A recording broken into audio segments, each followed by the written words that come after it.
while data is in transfer. We have an entire team dedicated to securing all the pipes of GCash, which is the info security team. It's 20 people strong, so it's a big deal for us to secure the data.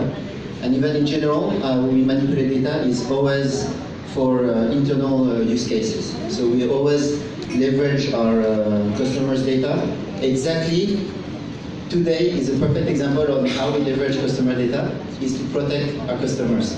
So in the future, what we're currently working on and developing are algorithms to help detect fraudulent transaction automatically and be more proactive about protecting our users. They won't even have to complain about having lost money because we'll hopefully prevent even the loss of their funds by detecting some anomaly and in the system. So we're very close to our heart. Thank you for asking that question. Yeah, just a follow-up question. For KYC, you require 2 valid government-issued IDs. How about for those who like our students that are above 18? How would you encourage them to do the KYC procedure?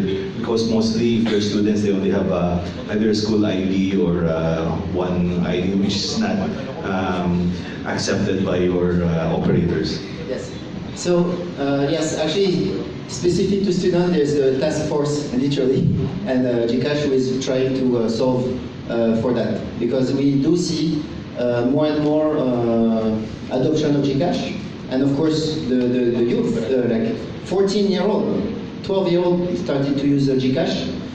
There's a solution to that currently. Actually, is you can, if you're underage, if you're under 18, you can have a parent vouching for you on your behalf.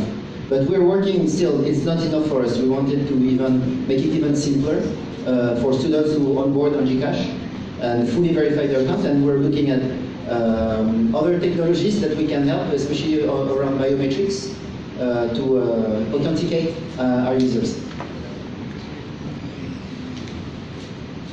Hi, good morning. My name is Ron. I'm from Work at Home Finance. I have 2 questions on different sides. One, because I had a friend that had problems with skimming before he lost money and all that stuff. Actually, it's an unauthorized transaction. And what the card issuer said, you need to call the company that transacted. The problem is it's in the US. So if this happens with the GCash user, who talks to the, for example, it's Uber in the US. So do I need to call it, or will GCash call it?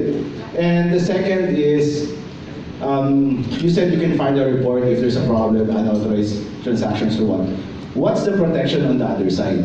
Because for example, LI reported me that there was a fraudulent transaction.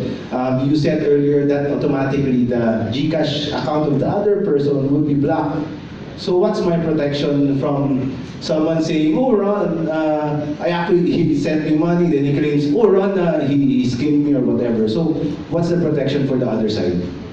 So I'll answer the first question and I'll let Miggy answer the second one. For the first one, briefly, we will be the ones to contact as long as you file the dispute with us. So when you share with us that your account got an unauthorized transaction with your card, we will be the ones to contact MasterCard and the merchant who actually did it. There. To supplement PJ's answer regarding that, so we compensate our user. Again, you'll be amazed at what data can do for you. So with the kind of transaction data, everything flows, we see if the claim is valid or not. So we spare the user of coordinating back and forth between the merchant and the issuer. So we refund our customer. Then we have a dedicated team who handles the chargebacks, the one coordinating with the merchants. We deal with that on our end. But again, at the heart of what we do is user experience, so we do that first. When it comes to the second question, protection against the party, again, until proven otherwise, both are still our users or our customer. It's that there's an alleged complaint with the other party, so we block the account. Then we reach out to the party, there's a complaint for you, please provide that proof that the transaction is legitimate or valid. In the event that they were able to provide such document, for example, speeches of conversation, etc., then we will reach out to the other party. But in most cases we've had, they do not pick up, they do not answer, reinforcing the fact that they might be the genuine fraudsters. But yeah, we do reach out to both our users, since it's, as a platform, both our users and until proven guilty, we treat each other the same way. Sir, would like to know what drives you to launch this kind of program, and do you have any data or how many percentage of your customers have experienced scheming or fraud? And last question is, what's the difference between previous dispute process and the current dispute process? So, as mentioned earlier, we were inspired because we think that the users, or a majority of the Filipinos, actually do not trust e-wallets, and we want them to actually trust our platform by giving this kind of program. So, by having guaranteed protection, we hope that we can give them the peace of mind of using the platform. So, for the, sorry, can you repeat your second question? The second question. Second question is about the number of users, GCash users who complain about the currently, the fraud rate is less than 0.001%. It's very little at the moment, and we plan to keep it that way. When it comes to your question, the difference between the dispute handling before and now. Before, as with any financial institution, we facilitate engagements between the user who's disputing and the other parties, etc. So if it's a card-related item, usually you follow the Visa, MasterCard, or the international rules for it. And then, but here we take the case over, we investigate, and then from our logs and data, we are able to form a high probability hypothesis whether it's valid or not. From there, we compensate to the user. In most cases, we are able to communicate down the line with the party. So we do that. Basically, speed, efficiency, and removing all the pain points when it comes to disputing. But then again, the highlight of the program is really our ability to prevent fraud from even happening in the first place. But in the event that it does, and as what JF said, no system is 100% perfect. We are prepared, we are ready to address our users. And not just really to address, but even reassure our users that it's okay to go digital, it's okay to adopt e-wallets, because your money is safe with us. Thank you. Actually, I'd like to add, because it kind of the fact that people transitioning to a wallet, it kind of dematerialize money, right? Like you're so used to manipulating cash, or even have a plastic card in your hand, you feel you're in control, right? The image I had in mind that came to my mind when they were explaining is like, and I'm one of them, is the fear of like a crash when you're in a plane, right? Like that is so something that people tend to kind of over-evaluate, even though everybody knows like the plane is the safest mode of transportation. I'm scared in a plane and I'm not scared in a car, even though the likelihood of something happening in the car is way greater. And with cash, actually that's what's happening. Like everybody has at some point lost a wallet or lost some cash, but they feel like, oh well, that was my own fault, right? Or same with a card. Plastic card, there's skimming, etc. And indeed, I think the average in the industry nowadays, worldwide, not isolated case, is around 0.1%. 0.1%, right? About one transaction in 1,000 is fraudulent. And I can attest to that. My accounts back in the US were taken over three times, like almost like every 2 years, regularly get basically defrauded. But if you think about it for GCash, and as Peach mentioned just in passage, I think it's a very important point. The fraud rate right now on GCash is 0.001%. It's we're not talking about like yeah, pressing even $1. So we're not talking about a system that is twice as secure as any other alternative, or 10 times as secure. We're talking about a system that is 100 or even 1,000 times more secure, right? But it's just like planes and cars, right? It's much more secure, but you still have that almost like unreasonable fear of it, right? So because it's so low for us compared to the size of the overall business, it's a very small investment actually for us relative to the size of the transactions that are being processed on GCash. To just make that even 0.001, or even if you use 6 zeros, just do zero, right? And say we'll cover you, right? It's cheap for us to cover all our transactions because our system are very secure. So might as well make it a public announcement. Yeah. Also, just to clarify, the promise that while we recognize that the risk involved or the exposure that the company has is relatively small compared industry-wide, what we wanted to emphasize is we do recognize and acknowledge that every transaction is personal for the sole reason that these are actually hard-earned money. And because we value that, we value the experience of the customer in the application. This is the reason why we are launching this today. Not because we wanted to share that we are more secure, because to be honest about it, the first thing that you have to be whenever you operate the mobile money is that you recognize that there is no such thing as a perfect app. What will set you apart is your ability to listen to your customers and your ability to improve your services based on that listening. And that is a continuous conversation as more Filipinos use GCash. The brand refresh, you all think that it was just done hastily. No, it's not. It took us more than 2 years before we launched it. This GCash Customer Protect, we learned from no less than the company that operates more than 1 billion wallet in the world. And their risk learnings, the training that we got, Peach's team and everybody else in GCash actually makes us a more qualified and more ready mobile wallet to serve the needs of the ever-changing landscape of the Filipino market. So more than anything else, it is remaining true to our promise. And of course, I'd like to recognize the presence of our Chief Marketing Officer, Chris Manguera, who will be joining the panel today to answer all your customer-related concerns as well. So, any other questions, guys? Hello, good morning. As you said, you are ready to handle disputes. As a GCash user, I would like to know how fast can you act or how fast can we get results from your investigation?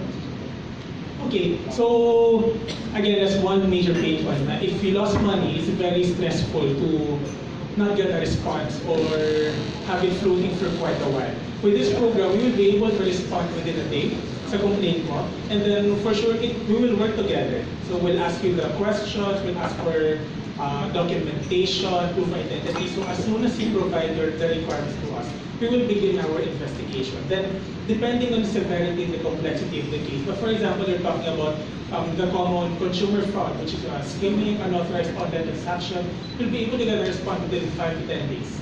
And then that includes the money back guarantee. Again, it's not set on stone, depending on the severity of the investigation, but that's the ballpark figure you can expect to hear from us. So, good morning everyone. So, I just want to ask to the panel, so since people have several ways to cash in GCash, do you consider as well having your consumers in terms of their issues regarding to their money not entering to their account? Because there are some cases that there are malls who have cash in kiosks, and then when they enter their money there, it doesn't enter in their account. So, we don't, cases like I'm a GCash user, so I have several cases like that. There are some amounts of money that didn't come to my account because of those kiosks. So how do you address those kinds of issues regarding that? Okay, so our commitment to ours is all encompassing, both in fraud and in service-related issues. So that way, if you encounter one of those rare times you encounter a problem with our services, feel free to call our hotline and our newly revamped help center. So with the help center, you can actually choose the type of concern. Then you can pinpoint cash in, then you narrate, then push through. Then we will get back to you, and then usually that will be business as usual on our end. We'll process them, give the money back to you, and facilitate the cash. I guess just to also add, those problems are actually, we get those problems. So what we're trying to commit is, because the problem that for us to solve that, it's not only through us, it's also through our partners. So 2 things that we're doing is strengthening our relationship with our partners so that we can get commitment on SLA for us on the confirmation so we can get the money back. As mentioned, we're also trying to optimize how we give support. So instead before, to get support, you go to GCash Care in Messenger. That's usually just chat randomly. So the way we improve that is go to Help Center within the app. So as mentioned, it will be guided in terms of what are the problems that you're encountering. In doing so, it also allows us to give data in terms of how we prioritize your concern. So if we know it's a pressing concern about your money being lost, we will make sure that's something that we can prioritize within the queue so that we can even over-deliver from the commitment of the SLA. So we can do that now because it's more data-driven in terms of how we support our customers. Yeah, here. I just want to know because you're talking about turning the money and everything. And GCash is known for being able to transact and connect with your bank account, right? So I'd like to know what's the limit of how much money can you return to the customer who's lost something because of a failed or maybe a skimming transaction, especially if it involves, for example, a bank account. Thank you for that. With the policy, so our compensation depends on your verification level. So let's say you're a fully verified user, you're capped up to 100,000 in coverage. Now 100,000 because that is the wallet limit you can currently store with your GCash account, right? And we have safety measures in place. We have limits as to the incoming and outgoing. So we make it a point that in the event that, say, your card or your account or your bank is compromised, the money that will be potentially going out will be limited or capped to reduce the exposure. So may mga ganong safety measures tayo na outgoing transactions, again based on data, we will implement, for example, we feel like our data says that it might be a different person using it, we'll actually stop the transaction midway or at least limit what will come out. So but to direct answer to your point, caps on 100,000 coverage. This is for GCash. For GCash, okay. What about for students who actually use it for things like getting their allowances, stuff like that? So if they lost something because of, let's say, a failed transaction, because something happened with you, maybe an electricity default or maybe a glitch in the system, and suddenly nawala yung pera. And with their IDs, since it's not recognized by GCash when you call, how do you help them? Kasi I'm beginning to see more and more young people using GCash for their own personal and very simple transactions like shopping for food or basically school supplies. Okay, so I used to be a student not so long ago, and I've been using GCash ever since then. I understand the concern.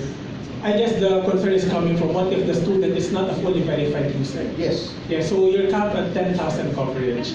Now, a student, usually it conducts studies, etc., the average number of transactions, etc., but we are able to compensate up to the 10,000 to the user. Now, when it comes to losing money because either time out your internet mo or your data, you suddenly went to a place with a safety data connection, right? In the event that your account was debited but the transaction didn't push through, it's as simple as calling our hotline and reaching out to our help center. So that's the usual approach of dispute on our end. I like to reiterate what Chris said, that on a daily basis, we improve our relationship with our partners. Since as a platform, we have partners helping us with these kinds of cash in, payments, etc. So we work with them for us to be able to shorten our SLA. But on our end, we'll inform the user. Okay, acknowledge your concern. We're doing this, we're doing that. Please expect a reply by this. So naturally, they will be able to help out the user. For any money that's going to be returned, for example, nagkaroon problema yung transaction, wala namang charges? Wala, no charges. Thank you. Just to clarify one thing there, because I want to differentiate failed transaction from compromised account. So a failed transaction is if I figure to send money and then suddenly, for any reason, it failed.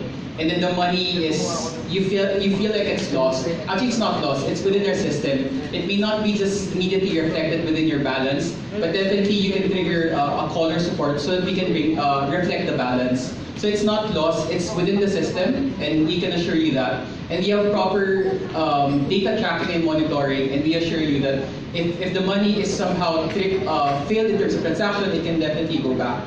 Different yung approach when it's a compromised account. Pag may kumuha or may na-hack. So doon pumapasok si Customer Protect in terms of assuring a guarantee if you're a fully verified customer. Just to supplement the operational word actually is refund for unauthorized transaction, meaning a transaction that you did not do, you did not commit, you did not authorize, then for some reason nangyari sa account mo, that's part of customer protect.